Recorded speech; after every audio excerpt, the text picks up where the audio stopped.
नमस्कार मित्रों, आज एक छोटी सी कहानी सुनेंगे। एक बार एक राजा को अपने खेतों में घूमने की इच्छा हो गई।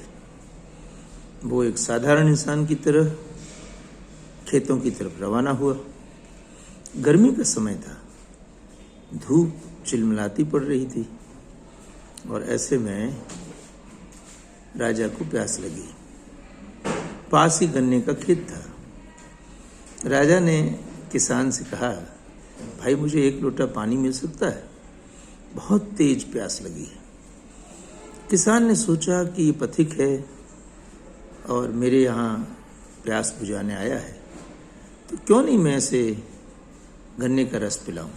उसने गन्ना तोड़ा, उसे निचोड़ा और लोटा भर के रस उसको दिया।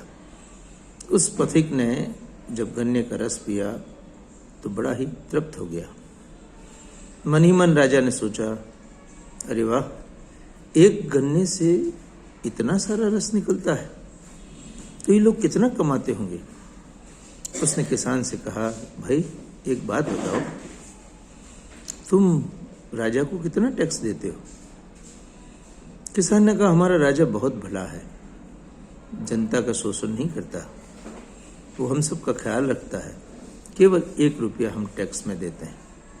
राजा ने मन ही मन विचार किया कि टैक्स तो बहुत कम है, इन लोगों का टैक्स तो ज़्यादा होना चाहिए। फिर उसने कहा, भाई मैं प्यास अभी बुझी नहीं है, क्या मुझे दूसरा लोटा मिल सकता है?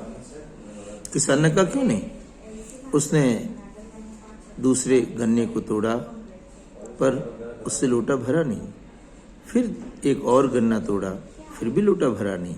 3 गन्ने निचोड़ने के बावजूद भी लोटा भरा नहीं।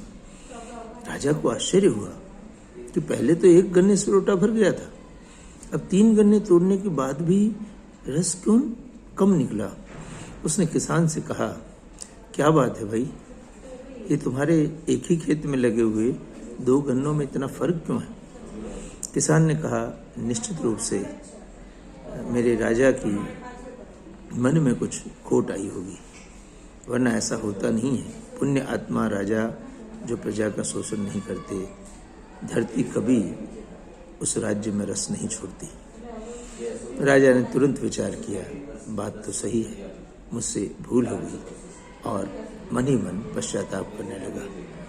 मित्रों, जिस राजा की प्रजा और राजा के द्वारा शोषित नहीं होती, उन खेतों में सदैव रस भरा होता है। राजा का काम है प्रजा के हित में सोचना, प्रजा को अपनी संतान समझना और प्रजा के हित के लिए सर्वस्व समर्पित करना।